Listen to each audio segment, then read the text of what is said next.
Technology. Yo, we are back. Part two. Part two of breaking through as an actor with Rob Mello. So we want to pick up a little bit where we left off.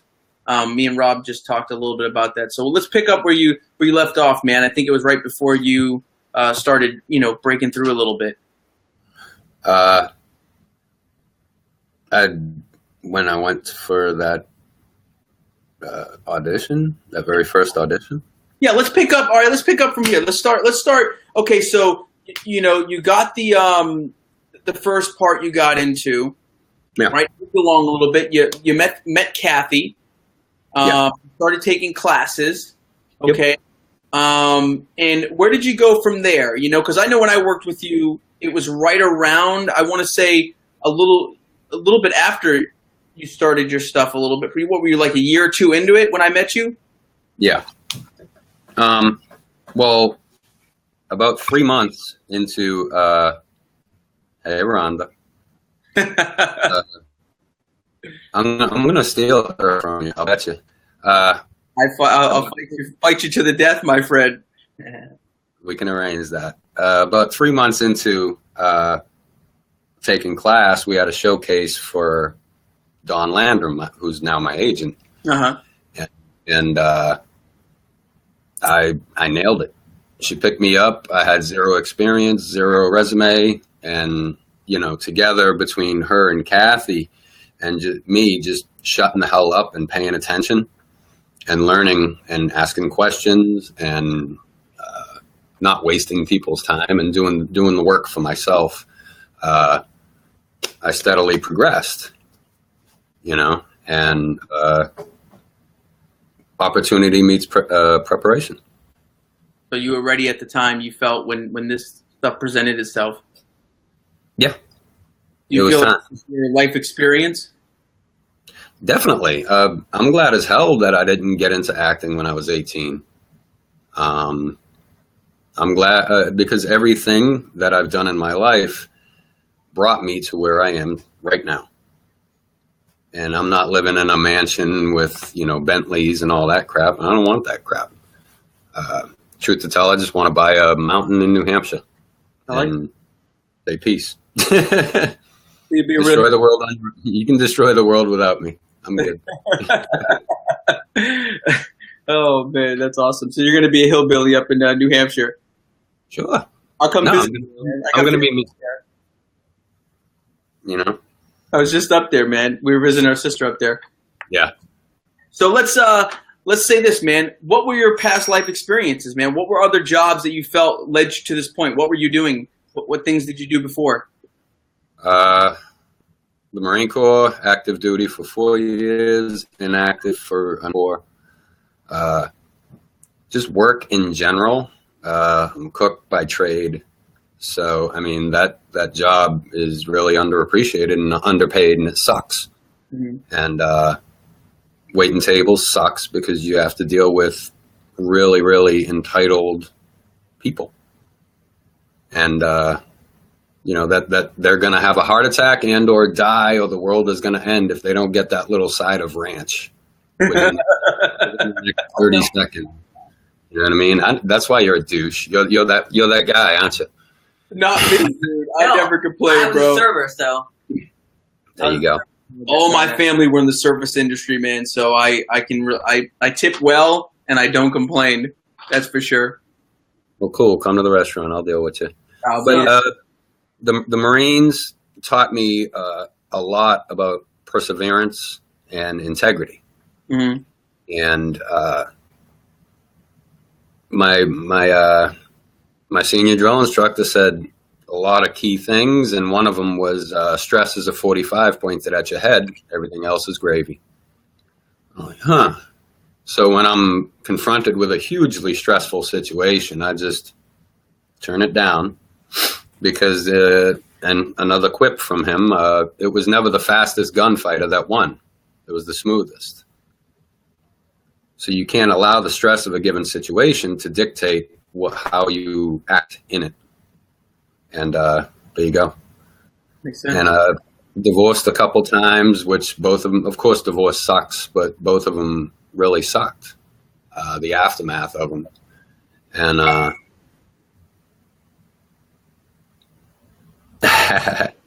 But yeah, after my second divorce, I was living in a small town in Alabama. Mm-hmm. I had no family, but I had a lot of friends, and I had one friend in particular, Brian and Kevin.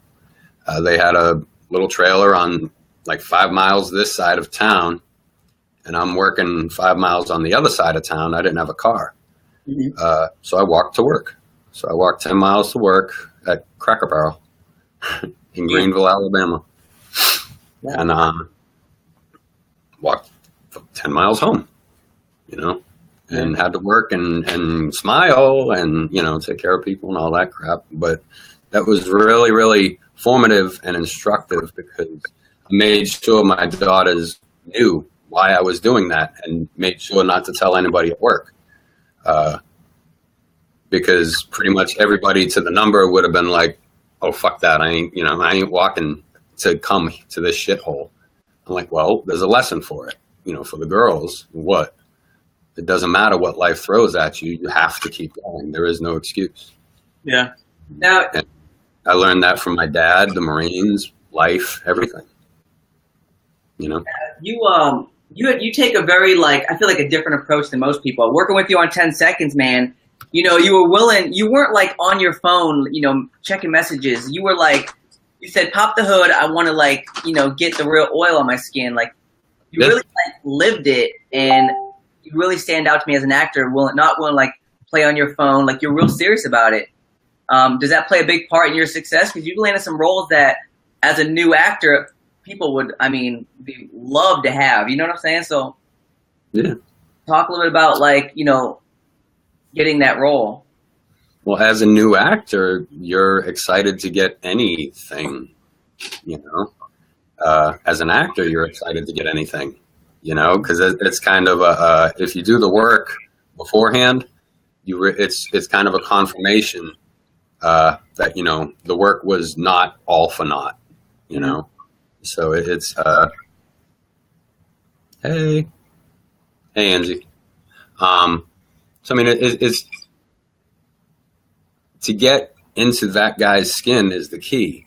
And Gideon, in my mind, drove a piece of shit truck that leaked oil like a sieve. So who's going to get under because the other two are too damn dumb to do it? I get under, I fix it, and we go cruise about and do our thing.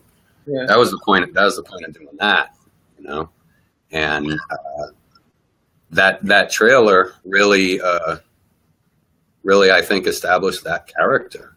Yeah. And you guys are actors, directors, because you let us do the riffing. You let us do the fucking job that you want us to do, and that's part of it. It's my job to flesh out this character and the ins and the outs and his entire backstory all the way to in utero. Mm-hmm. And you let us do that, and that's a good thing. You're not marionettes. You're directors. I think that's important.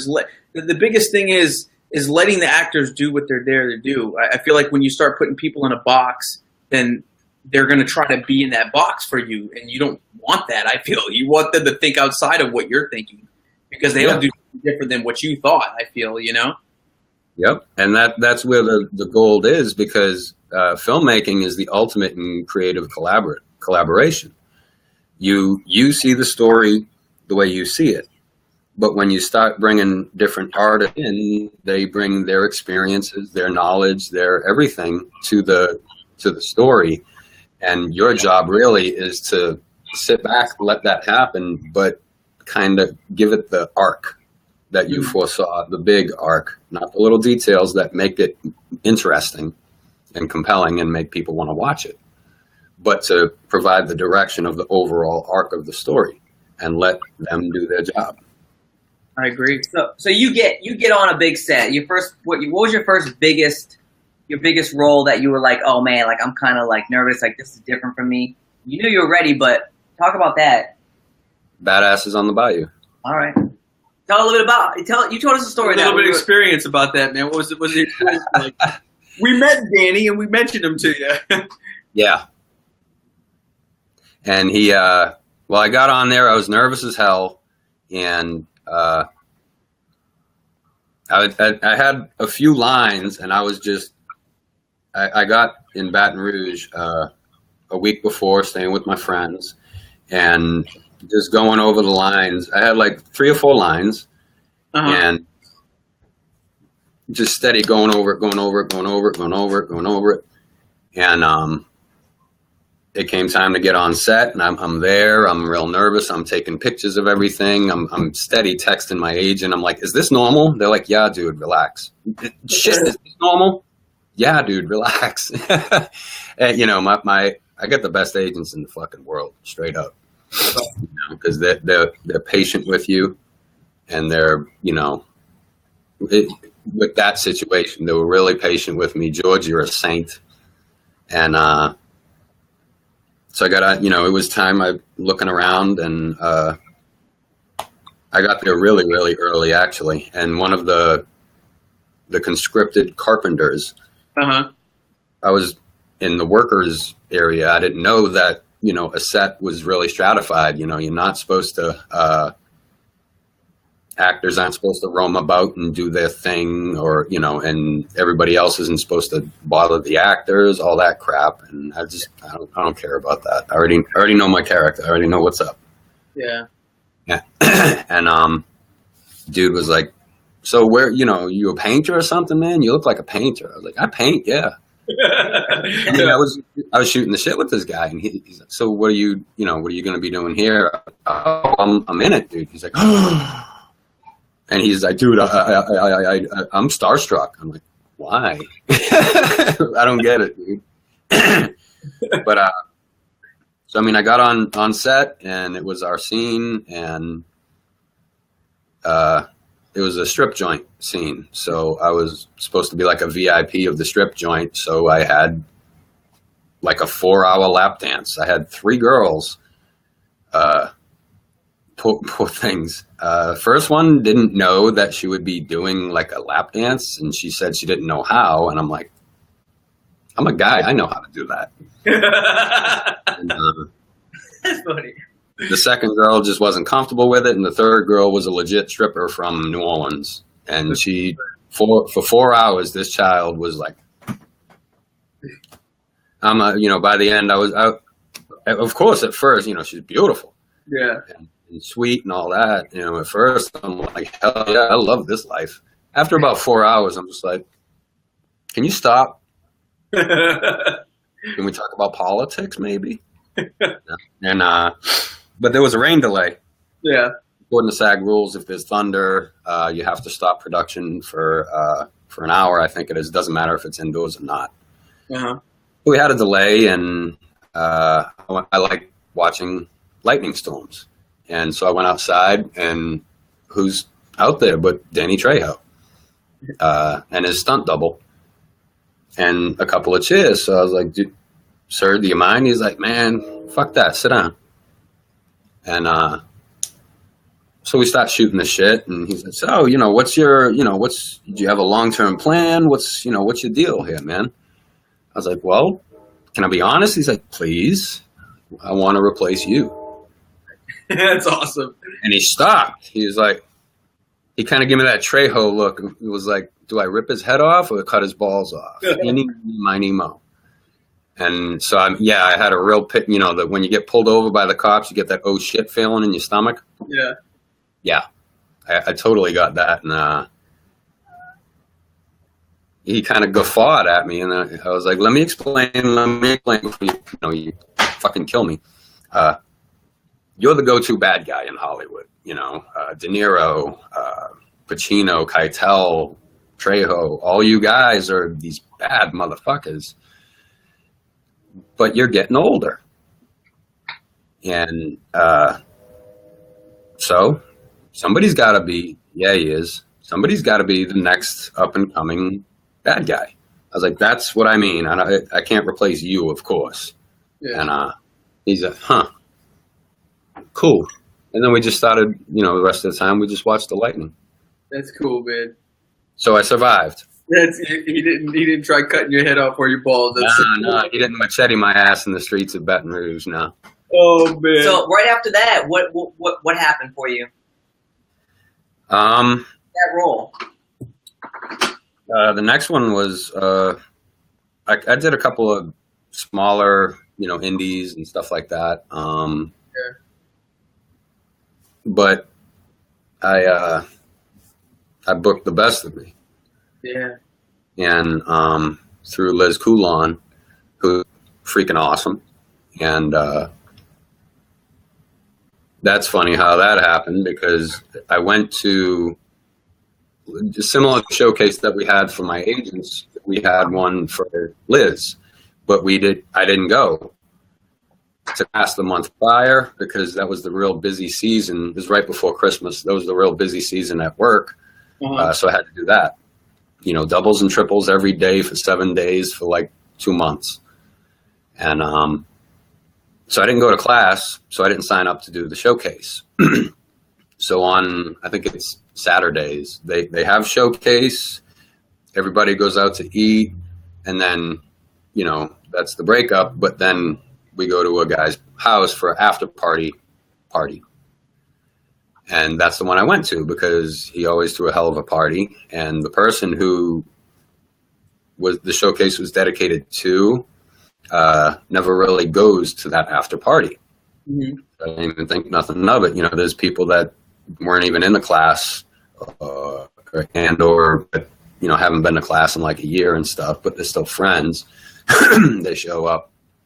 And so I'm sitting in the corner with my friend Derek, D-Rob, and we were just talking about acting and a whole bunch of other stuff.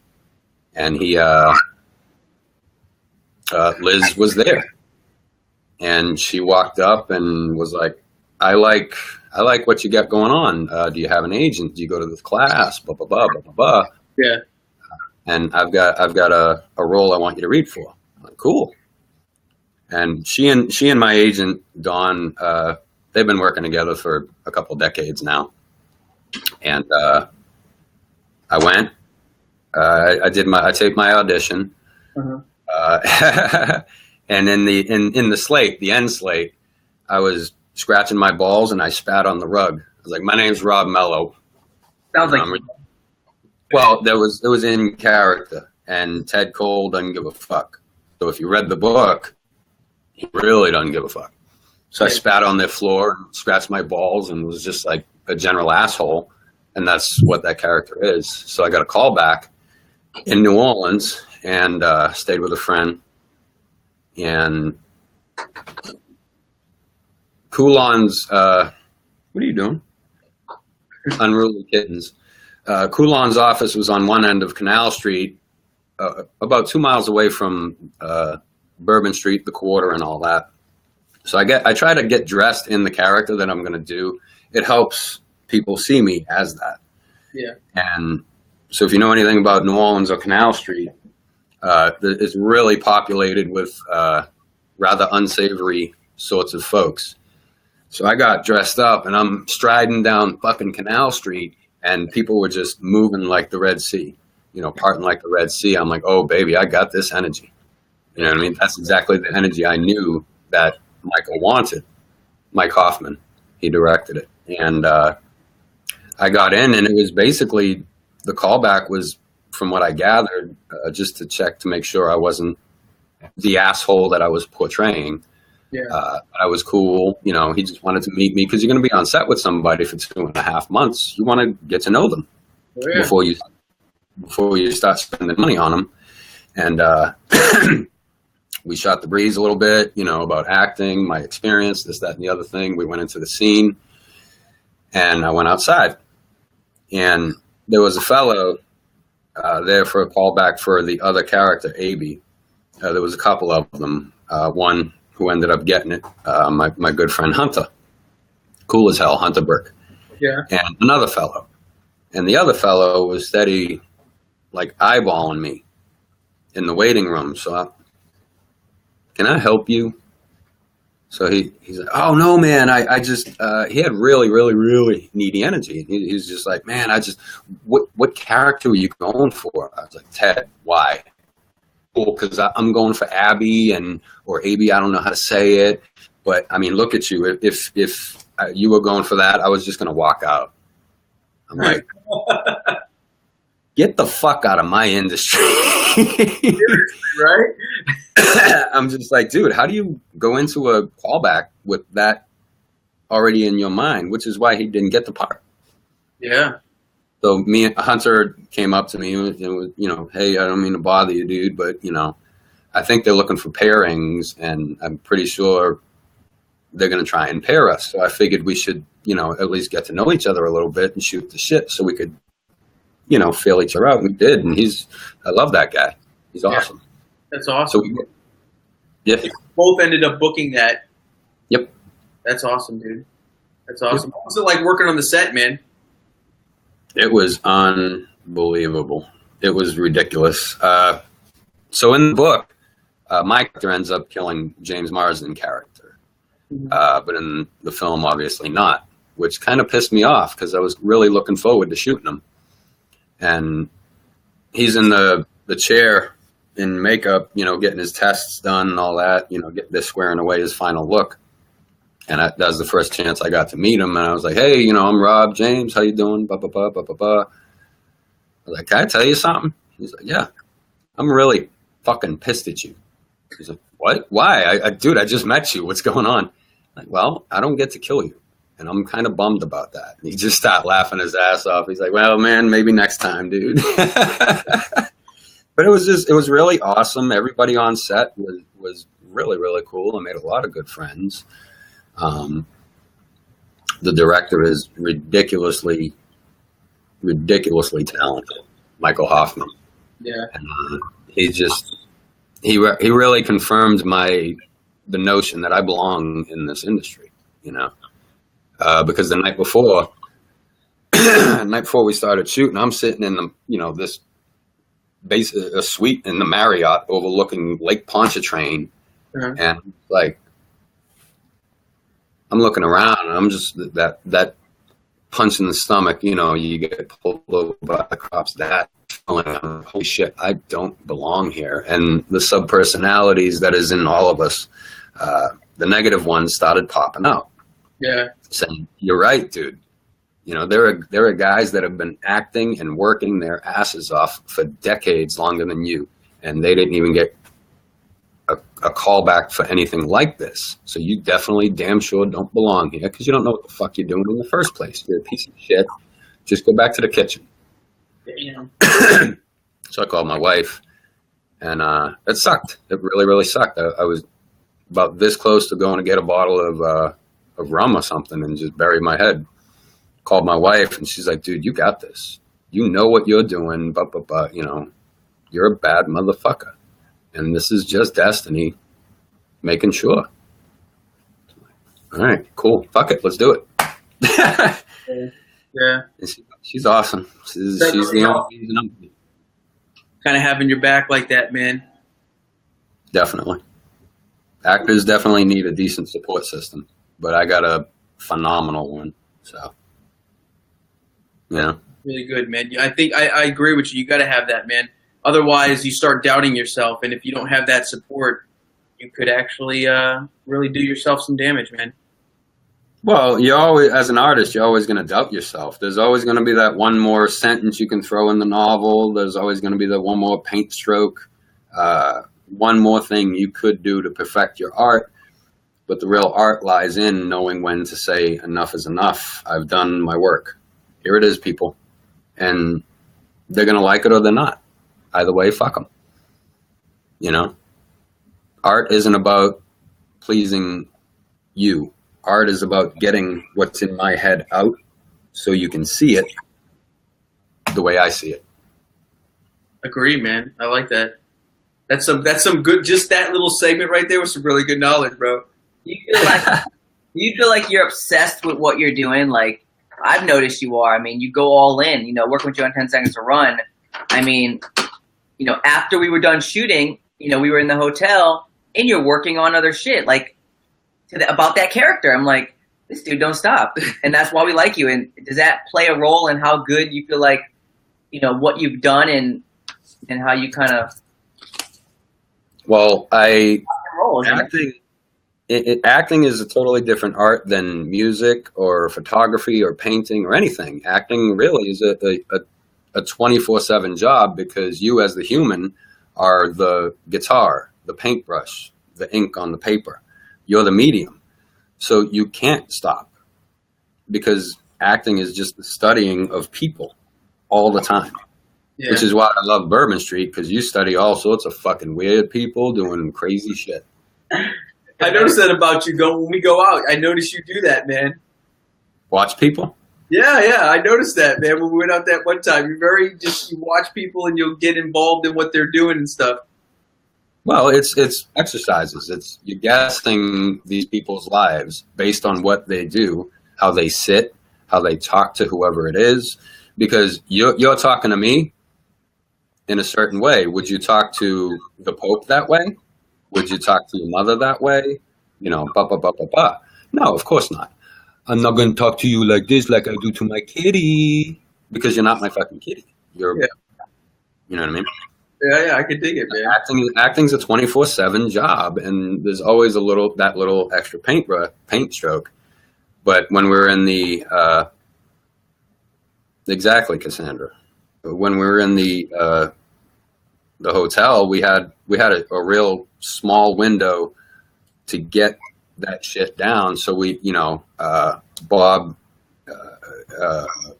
and Bob's awesome. Down, Bones, Thad, and me.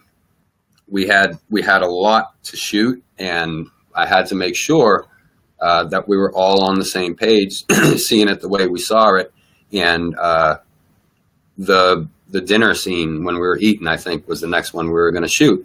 And you guys just let the cameras roll, and we riffed for what, about an hour and a half? I think so, man. It was fun, dude, watching you guys. Should definitely do some outtakes on that scene in particular. That was freaking hysterical. Remember that scene? We kind of scrapped it because it just wasn't working, but that scene with the house where we're supposed to do that, we're ready. Because we shoved the shotgun right in his chest. Yeah. Yeah, and it bruised his chest, and he cried about it. Yeah, I remember. Randy, if you're listening, don't be crybaby. No, Randy's awesome, man. He did a good job. Yeah. Let me ask you this, man. So, what are you doing now? What are you up to? What do you got going on? And what can you actually talk about? Because I know you got some big things that are going to be coming up. Well, Heart Baby is coming out this fall. Angela Shelton, incredible woman, director. She's an awesome person. She scored a distribution, and that's coming out the fall. I don't think we have an exact date. It'll be in theaters. It's at first glance, it's a boxing movie. It's a prison boxing movie. Okay. But really, it's an incredible love story. And I got to meet the actual people who lived it, and they're friggin' incredible. But I'd like to talk about that. The character that I'm playing, that I played in Heart Baby, was an actual living human being. Is the first one I ever did. So I really, really, really wanted to know any and everything I could about the character. His name's Gypsy. And so Doc, the fella that lived that life, Jackson Rathbone plays him. Really cool dude too. We got the chance to talk, and I'm like, all right, so did he have a sort of speech pattern? Did he have a limp? Anything will help, dude. And he's like, you know what, man? Gypsy was just a solid ass con. Everybody liked him, from the warden down to the screws, down to the sissies. Everybody liked Gypsy. He was just a cool motherfucker. I was like, all right, cool. He's like, this might help. If Gypsy wasn't talking about how awesome his hooch was or smoking grass, he was talking about all the free world pussy that he banged. I think I can handle that. So eventually, I don't know if I can talk about it, but mine is one of the characters that dies in a prison riot. And he filming it, and then walking by Video Village, and Doc was sitting in on it, and I'm like, "Hey, Doc, did you see it?" He's like, "Dude, I could only stand like 5 seconds of it. Truth to tell, I'm sorry." And I got to rewind. So when we were talking about Gypsy, he's like, the tragedy of Gypsy is that, he belonged to a certain motorcycle club. He's not on their RIP page. He's not on their death page. His family disowned him because he was a criminal. So basically, one of the coolest motherfuckers you've ever met has been relegated to the comedy of history because nobody wants to remember him. And I want that to be a part of this film. I'm like, all right, cool. I'll do my best. And I did. And so fast forwarding back to the death scene, and he's like, no, I didn't see it. He's like, but I will tell you this. The fucking world's going to know who the fuck Gypsy is now. And dude, my heart, if I could have thrown my heart up out of my chest, I would have, because that was the golden moment of my acting career thus far. Really? Keep your statues. I'll take that compliment any fucking day of the week. It was a really awesome film, and I watched it and I ugly cried twice. The second time was for 20 minutes straight, just streaming. We're excited to see it, man. Yeah, I'm excited to check it out, man. I know you said when does it drop again? Do they have a date yet? A date specifically, no, but it's fall of 2017. Fall of 2017. Yeah, and I think she's gonna do a tour of the country beforehand and try and get it into a few theaters here and there to drum up, awareness and excitement and all that. The other one, the other film, it's going to be released on Friday the 13th in October. Is it? And that one's Happy Death Day, and as opposed to Happy Birthday. I thought that was quite witty. It was called Half to Death, and I'm in that as well. I play Joseph Toombs, and kind of can't really talk about that. But it is a death movie. Yeah. The trailer's up for public viewing. I think within 4 days they had like 3.5 million views. It was really cool. Hopefully it's this generation's, Scream, Nightmare on Elm Street. That would be really cool. It's a really cool script. Good idea. Great actors. A director, a co-writer. I know I know there was somebody else, but he did the Paranormal Activities, the marked ones. Okay. Which is a fan favorite, and it was really a really good time. Jess Roth, she's hard as they come and talented and gorgeous. She went through some shit on that set. Ruby Modine, I joke with her. I don't know if she told her dad, but I was out for reshoots in LA and seeing her, I'm like, because she's a great hugger. I'm like, there's my future ex-wife, and she damn near pissed her pants laughing. We snapped a selfie, and she said she sent it to her parents. It was like, hey, I just wanted to introduce you to my future ex-husband. I know you didn't, dude. Come on. So if I ever meet Matthew Modine and get punched in the face before I get a handshake, I'll know why. That's awesome. That's awesome. Anything more you can tell us about that? Is like, what's it about or anything? It's a college student is stuck in a time loop, and every day she dies, and she doesn't know why. And so until she figures that out, she's going to be killed every day and wake up to the same thing. And I mean, it's a Groundhog Day sort of idea. So, I mean, figure what you would do if you were stuck in that, knowing you're going to die anyway and it's going to reset. Would you rob a bank? You know what I mean? Would you go about your life? What? So, would you hide in the corner with a shotgun? It sounds pretty interesting, brother. We're definitely going to be looking out for that stuff, man. So what is one big takeaway you could tell people or other actors trying to really get them, big roles to where they can further their career? What would you say What advice would you give them to kind of get them on that route? That really helped you. I'm not there yet, but work, study. Kathy used to tell us, would you let me perform brain surgery on you? Would you? No, that's a question. No, hell no. Exactly. All right, cool.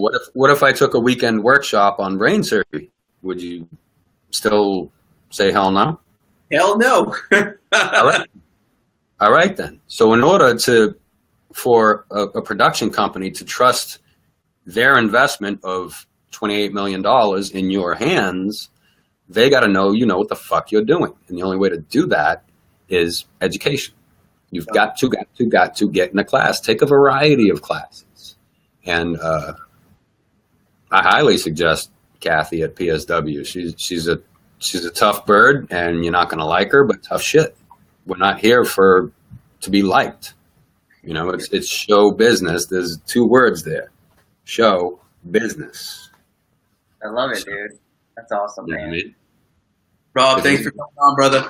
I appreciate you dropping some knowledge and dropping some bombs on these people, because it's all about passing the word, I feel, man. It's all about passing the word on, yeah. Oh, we want questions? Anybody have any questions? Yeah, anybody else have any questions? Said he saw the trailer. Any questions for Rob Mello here? He's definitely coming up in this industry. He's definitely a face to look for. He's definitely coming up. So if we have any questions, we'll kind of wrap it up. Yeah, I don't think we've got any. Let's see. That's it? That's it, my brother. I didn't end it yet or anything. You guys are easy. I'm still live. We're still live, brother. See if there's any questions for asking, but I don't see any. So, all right, guys. Well, I got one. I got one. Well, shoot. What's the next chapter in 10 seconds? 10 seconds to run. Well, right now we actually have it online, so we got it up there, and we're working on building the connections to pitch it, man. So that's the biggest thing. We may actually. There is talks between me and Jake about shooting some more. Yeah. And maybe some more. And then self-funding it ourselves or self-pushing it ourselves. And then so your people are talking to his people. Yeah. We're working out a deal. Are you in? Are you in for the next round if we're going to roll with it? You feed me, house me, fly me, all that. We'll take care of you, brother. We got you, bro. All right, don't make me stick my agent on your ass. Oh man, my agent will tear your ass up, kid. I'm telling you. Yeah, we'll take care of you, brother. But that's kind of where we're at on it. I mean, we tried a few avenues, and you know how it is. You hit some roadblocks, and you try to figure out a way around it, or you keep working it. So it definitely ain't dead. That's for sure. It's out there building a fan base. And there's a lot of people I feel that are really liking 10 seconds. And that's why we're talking about doing another one to it. We thought about picking it up 6 months later. So you thought about selling me the franchise. Selling you the franchise? We can talk. I don't know. There's some big money in that, bro. Sell it like that. And the franchise. I probably sunk like 10 grand into it, man. Yeah, that's it. There's your problem. you got money. That's of our own money, so we got to bring on some investors. So if there's any investors out there that want to get on 10 seconds to run, hit us up. Starring, it's going to be killing Rob Mello, the villain, and it's willing to make $1 million. Yeah, you like my rhymes, Rob? No, that was bad. That was really bad. Stick to producing, dude. Yeah, we got some cool things in the works, man. We were talking about it. I don't want to see that thing go. It has a lot of potential, and I don't think it's still going. For sure. So stick around, guys. Yeah. Rob Mello, thanks for coming on. Jalbert Brothers, check them out in 10 seconds to run. Heart Baby, Happy Death Day, Best of Me, and plenty of other projects. Mag 7. Mag 7. Peace out. See you guys. Bye. Where are we at?